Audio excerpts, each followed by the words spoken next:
मुंबई में आज इंडिया गठबंधन का शक्ति प्रदर्शन। भारत जोड़ो न्याय यात्रा के समापन समारोह में शामिल हुए प्रियंका, राहुल, तेजस्वी समेत अलग अलग पार्टियों के 15 से ज्यादा नेता। विपक्षी नेताओं ने केंद्र सरकार पर एकजुट होकर बोला हमला। मुंबई से राहुल गांधी ने बीजेपी पर हमला करते हुए दी चुनौती। राहुल ने कहा, बीजेपी वाले संविधान नहीं बदल सकते, हमारी गारंटी हिंदुस्तान की गारंटी है।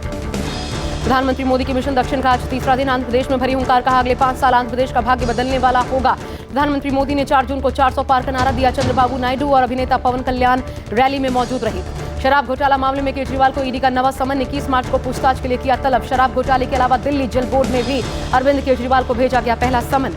केजरीवाल को ईडी के समन पर कैबिनेट मंत्री आतिशी का आरोप। चुनाव से पहले केजरीवाल को जेल में डालना चाहती है बीजेपी।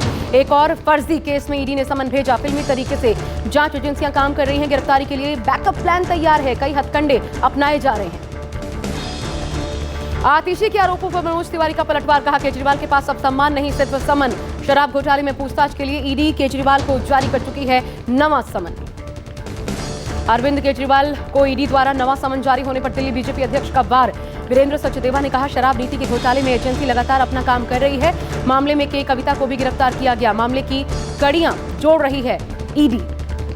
छत्तीसगढ़ के पूर्व सीएम भूपेश बघेल पर एफआईआर दर्ज। महादेव ऐप मामले में भूपेश बघेल समेत 22 लोगों पर केस दर्ज। मध्य प्रदेश के पूर्व सीएम शिवराज सिंह चौहान का राहुल गांधी पर वार, कहा कांग्रेस के नेता लगातार पार्टी छोड़ रहे हैं। कांग्रेस एक के बाद एक चुनाव हार रही है। चुनाव लड़ने के लिए कांग्रेस के पास नेता नहीं।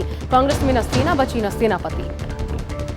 तेजस्वी यादव का बड़ा बयान, कहा बिहार से चौंकाने वाले नतीजे आएंगे। बीजेपी 500 पार की भी बात कर सकती है।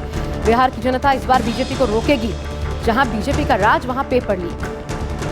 कांग्रेस महासचिव जयराम रमेश ने जानकारी दी। 19 मार्च को कांग्रेस वर्किंग कमेटी की बैठक। सीडब्ल्यूसी की बैठक में घोषणा पत्र पर चर्चा होगी। घोषणा पत्र में 25 न्याय गारंटियां शामिल होंगी। संजय राउत ने बीजेपी पर जोरदार हमला बोला, कहा बीजेपी न होती तो कई बातें होती। इस देश में रुपया मजबूत होता, देश पर जो कर्ज है वो कम होता। बीजेपी सरकार पर जमकर बरसे रणदीप सुरजेवाला। ट्वीट कर कहा, हरियाणा सरकार ने 10 साल में आढ़ती और व्यापारियों को ठगा है। सुरजेवाला बोले, रोजगार की तलाश में दर दर भटकते युवाओं को यूक्रेन रूस लड़ाई में जबरन मौत के मुंह में धकेला गया। बीजेपी सरकार ने बेबस नौजवानों की घर वापसी से मुंह मोड़ा। यूपी में 7 चरण की वोटिंग से मायावती नाराज, कहा 3 या 4 चरण में वोटिंग होने से समय और संसाधन दोनों की बचत होती। मायावती ने एक्स पोस्ट में लिखा, 7 चरणों में चुनाव को पूरा होने में 2.5 महीने का वक्त लगेगा, जिसमें काफी खर्च आएगा। मल्लिकार्जुन खड़गे ने भी 7 चरण में चुनाव पर सवाल उठाए, कहा 7 चरणों का मतलब है लगभग सभी विकास कार्य रुक जाएंगे। मल्लिकार्जुन खड़गे ने कहा, विकास कार्य रुकने से देश कैसे प्रगति करेगा। चुनाव 3 या 4 चरणों के भीतर पूरे हो सकते थे।